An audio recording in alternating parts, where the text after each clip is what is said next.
대통령의 최대 정적 알렉세이 나발리가 지난 16일 감옥에서 돌연 사망했습니다. 러시아 대선을 한 달 앞두고 발생한 갑작스러운 죽음, 의문점이 한두 가지가 아닙니다. 관련 내용 전문가와 함께 자세하게 알아보겠습니다. 정재원 국민대 러시아 유라시아 학과 교수 연결돼 있습니다. 교수님 나와 계시죠? 예, 나와 있습니다. 안녕하십니까? 예. 먼저 사망 직전 날의 그 나발리의 모습을 좀 떠올려 보겠습니다. 맑은 예, 정신에 농담하면서 웃으면서 말하는 장면이 공개되기도 했는데 죽음이 좀 갑작스럽고 석연치 않은 정황이 있습니다. 교수님 어떻게 보셨습니까? 예, 일부 이제 보도에서 이미 많이 우리가 알고 있다시피 이 사망 직전에 웃음 농담도 하고 그랬던 장면들이 공개가 됐었습니다.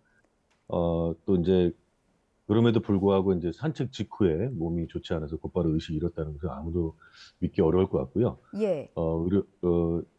나발리 측의 이제 레오니드 솔로비에프 변호사의 말에 따르면 면회를 14일 날 했었는데 그때만 해도 모든 것이 괜찮았다 이렇게 주장을 하고 있고 음. 또 지난 발렌타인데이 때는 또 나발리가 물론 다른 사람을 통해서지만 아내에게 또 사랑하는 편지를 썼었고 모든 것이 정상적인 상황이었다 이렇게 얘기를 하고 있습니다. 예.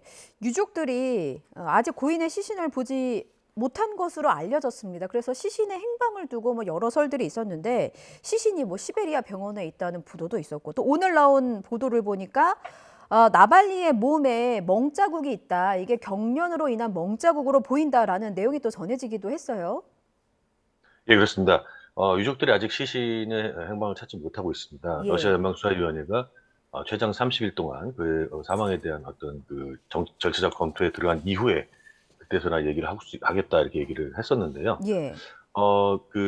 엊그저께 어제 보도에 의하면은 시신의 이제 얼굴과 가슴 부위에 멍자국이 있다고 이렇게 보도가 되었습니다. 음. 얼굴 부위 같은 경우에는 경련을 이제 일어나서 그걸 막다가 이렇게 멍이 생길 것일 수도 있고 음. 가슴의 경우에 이제 심폐소생술 과정에서 멍이 생길 것일 수도 있다 이렇게 얘기를 하고 있습니다만 예. 어쨌든 새로운 사실이라고 할 수 있겠습니다. 예. 나발리가 수감됐던 러시아 최북단의 교도소를 좀 보죠. 이게 굉장히 악명이 높은 네, 곳으로 그렇습니다. 알려져 있습니다. 혹시 상황이 굉장히 열악하다던데 이것이 좀 영향을 미쳤을까요? 일단은 사실 그 교도소뿐만 아니라 러시아 교도소 전체적으로 상황이 굉장히 열악합니다. 근데 이제 예. 이 교도소는 그중에서도 아주 악명이 높은데요. 러시아 시베리아 중에서도 또 완전히 최북단 지역입니다. 야말로 네네츠라고 하는 자치구에 있는 아주 악명 높은 수용소인데요. 한겨울에 영하 20도 이하로까지 내려가고, 여러 가지 난방이라든지 문제가 됐는데, 그 음. 자체가 중요한 것이 아니고, 바로 이 나발리는 이 추위 속에서 하루에 한 4분의 1 정도 시간을 바깥에서 지내게 했다라는 그런 또 설도 있습니다. 즉, 음. 천천히 이 추위에 노출이 됐다라는 보도도 있는데요. 어쨌든 굉장히 어, 또, 엄청 위험한 교도소이고, 또 기온이 수감자에 대한 형벌 자체도 아예 한겨울에 계속 바깥에 있는 그런 조치도 취하는 그런 아주 악명 높은 수용소라고 할 수 있겠습니다. 예. 저는 나발리 사망 이전에 최근에 전해졌던 보도 중에서 한국의 컵라면이 먹고 싶다고 했던 그 보도가 기억이 납니다. 그러니까 그만큼 나발리가 건강하고 건재함을 과시했던 것으로 저는 봤었는데 이게 갑작스런 죽음을 맞으면서 여러 가지 의문점들이 좀 제기가 되고 있더라고요. 네, 일각에서는 맞습니다. 정보 요원이 교도소에 드나들었다 이런 얘기도 나오고 있고 현재 거론되는 음모론이 어떤 게 있습니까? 예, 물론 이 모든 것은 아직 이제 확인을 더 해봐야 되겠습니다만은 예. 지금까지 나온 얘기에 따르면 여러 대의 차들이 이제 수용소에 이 감옥에 들어갔고 그다음에 이제 구체적으로 연방보안국 정보위원들도 들어와서 CCTV를 돌려놨다거나 껐다거나 그런 음. 여러 가지 의문에 대한 의혹이 증폭되고 있는 사실입니다. 근데 예. 이거보다 우리가 주목을 해야 될 게 있는데요. 사망 시각은 오후 2시 17분인데 예. 바로 2분 뒤에 교도소에서 미리 준비한 보도 자료가 발표가 됐고 어. 불과 또 7분 뒤에는 이 크레몬군 대변인 페스코프가 나발리의 사망을 확인을 했습니다. 예. 바로 이러한 부분들이 이제 제일 러시아에서 이 나발리뿐만 아니라 많은 사람들이 음. 어떤 사건이 일어났을 때 곧바로 발표되는 이러한 경향들이 있는데요. 이 얘기는 미리 준비됐다는 것을 또 반증해 있다. 혹은 나발리가 그 이전에 죽었다. 음. 이렇게 볼 수 있겠습니다. 예. 사망 시점에 대한 조사도 좀 철저하게 이루어져야 할 필요성도 있어 보입니다. 이제 그 교수님께서 짚어주신 시간차를 좀 보면은 이거는 준비하지 않고서는 이렇게 신속하게 빨리 이루어질 수 없다는 생각도 듭니다.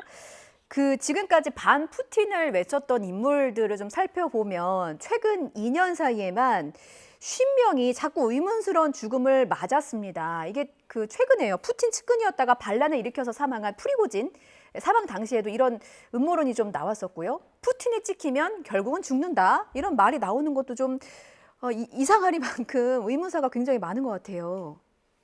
예, 이 부분 사실 그동안 잘 많이 보도가 안 됐었는데요. 예, 사실 그 좀 전에도 말씀해 주셨지만은 대표적으로 유명한 프리고진 같은 경우는 뭐 반란을 일으켰으니까 그렇다 치더라도 네, 그 전부터 예를 들면은 연방보안국의 전 연방보안국 직원이었던 망명 중이던 리트비넨코가 대표적으로 이제 사망을 했었고요. 음, 그 외에도 어, 안나 폴리트콥스카야라는 그런 기자 출신 언론인이라든지 혹은 또 nem초프 보리스 nem초프라고 하는 또 야권의 거대한 인물들이 의문스러운 죽음을 맞이했었습니다. 네, 제일 중요한 게 안 보도됐던 것은 바로 이제 2022년 전쟁 발발 이후에 소위 그 러시아의 전쟁에 주요한 그 자금을 대고 있는 에너지 기업들의 수장들을 비롯한 재계 인사들이 또 거의 상당수가 50명 가까이가 살해됐다 이렇게 음, 의문사를 당했다 이렇게 얘기를 하고 있는데요. 네, 여기서 핵심적인 것은 단순히 푸틴에 대항마거나 푸틴을 비판해서가 아니라 예, 조금 체첸 전쟁이라든가 아니면 우크라이나 2014년 우크라이나 침공 또 이번에 우크라이나 전쟁 등등 이러한 과정 속에서의 비밀들을 폭로하겠다 혹은 비밀을 음, 알고 있는 이런 사람들이 살해를 당했다는 걸 우리가 주목을 해야 됩니다. 어, 음, 예, 그런 부분들이 있습니다. 그래서인가요? 예, 외신이 나발리 죽음과 관련해서 시대 종말이다. 이런 표현을 썼더라고요. 그 정도로 푸틴의 지금 현재 위협이 됐던 인물이라고 방증하는 겁니까? 예, 그렇습니다. 러시아에서 지금 현재 제대로 된 야당이 없는 상황에서 이 나발리는 이제 처음 시작은 인권 변호사이면서 이제 특히 푸틴뿐만 아니라 이게 참 위험했던 게 정부와 기업 등 러시아의 모든 그 부패와 인권 탄압에 대한 거를 폭로하는 그런 사람으로 유명합니다. 그래서 음, 그런 의미에서 이제 푸틴 개인뿐만 아니라 이 푸틴을 비롯한 이런 집단의 최대 정적으로 등장을 했죠. 잘 음, 아시다시피 이제 시베리아에서 모스크바를 향하는 그런 비행기 속에서 독극물 중독 증상으로 이제 독일에서 치료를 받다가 러시아로 다시 귀국하는 일도 있었고요. 예, 또 어쨌든 끊임없이 우크라이나 전쟁에 반대를 하고 있었고 그래서 최근에 말도 안 되는 극단주의 선동죄라는 그런 음, 흠모로 유죄 판결을 30년 이상 징역형을 받기도 했었습니다. 예. 나발리의 죽음으로 푸틴 책임론도 거세지고 있는데 지금까지 푸틴은 뭐 어떤 한 점도 거론하지는 않은 상황입니다. 근데 이게 침묵으로 봐야 할지 그렇다면 침묵이 푸틴 스타일인지 혹은 뭐 신중한 건지 속내가 좀 궁금합니다. 어떻게 분석하고 계세요? 네, 일단은 좀 충격적인 거는 방송에서도 거의 뭐 보도도 안 되고요. 예. 푸틴 개인도 지금 얘기를 하지 않고 있습니다만, 주목해야 될 게 한 가지 있습니다. 바로 그 나발리가 죽은 날, 러시아 서부 첼라빈스크 한 공장에서 노동자와 학생들을 향해서 여러 가지 웃으면서 농담도 하면서 음. 앞으로 성공을 기원한다 이런 얘기도 했었습니다. 그런데 그 예. 과정 속에서 새로운 영토로라고 하는 구호를 외쳤거든요. 음. 그것은 뭘 의미하냐. 결국 이제 이러한 상황은 단순히 이제 국내적인 것뿐만 아니라 대외적으로도 우리는 새롭게 얻은 우크라이나 내의 영토, 그쪽에 대해서 우리가 여러 가지 관심이 있다. 이것은 음. 포기할 수 없다. 이러한 어떤 전쟁과도 관련되어 있는 그러한 메시지를 줬다고 생각합니다. 즉, 이 상황 별로 중요하지 않다.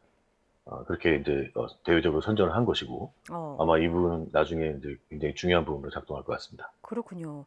나발리의 죽음이 러시아에 어떤 영향을 미칠까가 상당히 궁금한데 교수님께서는 앞으로 상당 부분 중요하게 작용을 할 것 같다고 말씀해 주셨어요. 자, 예. 그렇다면 러시아의 여론에도 어떤 영향을 미칠지도 궁금하고 나발리의 사망으로 푸틴 체제가 더 공고해질 것인가? 왜냐하면 이제 러시아 대선이 한 달 남짓이 남았거든요. 어떤 영향을 좀 줄 거라고 예상하십니까?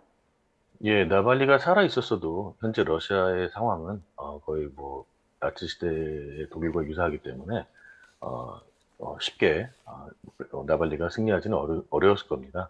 푸틴이 압도적으로 이제 언론도 완전히 장악되고 있고요. 그래서 푸틴이 압도적으로 승리할 건 확실한데 따라서 나발리가 죽었어도 지금 현재 제대로 된 보도도 되고 있지 않고 큰 영향은 없을 것으로 보입니다. 특히 이제 중요한 거는 이제 현재 전쟁 중이지 않습니까? 예. 그래서 나발리가 죽었을 때 분명히 여론은 일정 정도 흔들릴 텐데 이러한 여론을 잠재우기 위해서 아마 우크라이나 전선에 대대적인 공격을 가하지 않을까. 그럼으로써 국내적 불만을 대외적인 어떤 애국주의 이런 선동으로서 무마하지 않을까 이렇게 좀 생각이 들고 결국엔 그러한 걸 바탕으로 해서 승리 대선에서 이제 승리를 선언할 것으로 이제 예측되고 있습니다. 그렇군요. 우크라 전쟁 같은 시선을 좀 외부로 돌릴 것이다라고 전망을 해주셨는데 여론이 악화되고 있지 않습니까? 이 여론을 좀 잠재우기 위해서 그럼 푸틴은 어떻게 내부적으로 뭐 체포한다는 얘기도 좀 많이 들리고 있어서요. 어떤 식으로 좀 대응할 거라고 보십니까? 제가 봤을 때 이제 이번 일을 가지고 분명히 이제 예측을 했을 건데요. 예. 아마 언제나 그렇듯이 희생양을 만들어낼 수도 있고요.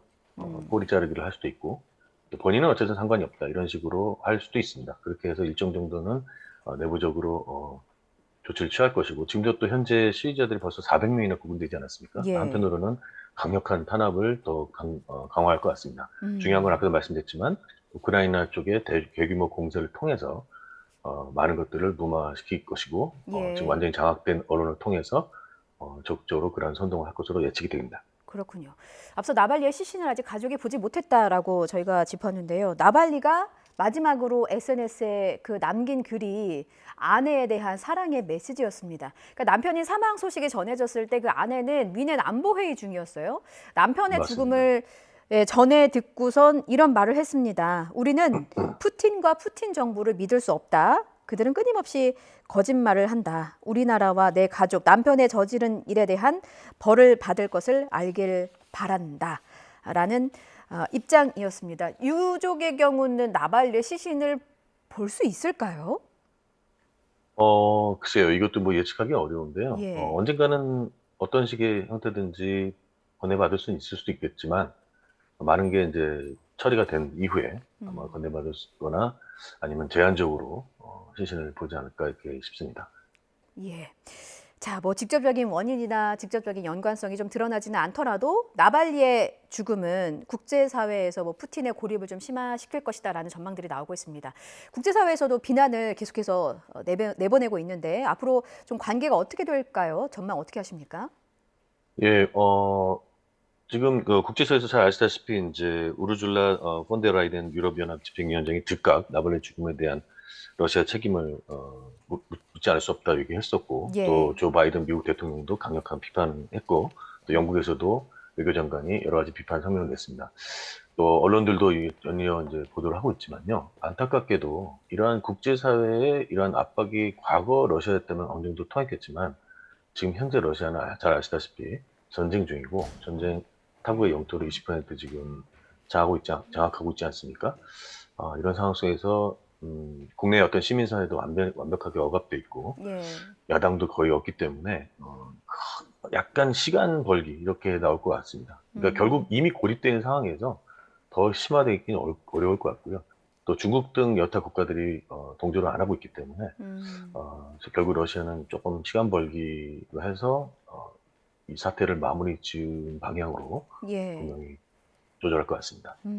앞으로 국제사회와 러시아의 관계도 좀 지켜봐야 할 것 같고, 조금 부정적인 전망은 이제 그 내부 시선을 돌리기 위해서 우크라이나 전쟁에 조금 더 힘을 쏟을 것이다, 포화를 가할 것이다라고 전망을 해주셔서 그 점도 좀 먹구름이 드리운 것 같습니다. 교수님 말씀 오늘 여기까지 듣겠습니다. 지금까지 정재원 국민대 러시아 유라시아학과 교수와 함께했습니다. 말씀 잘 들었습니다. 예, 감사합니다.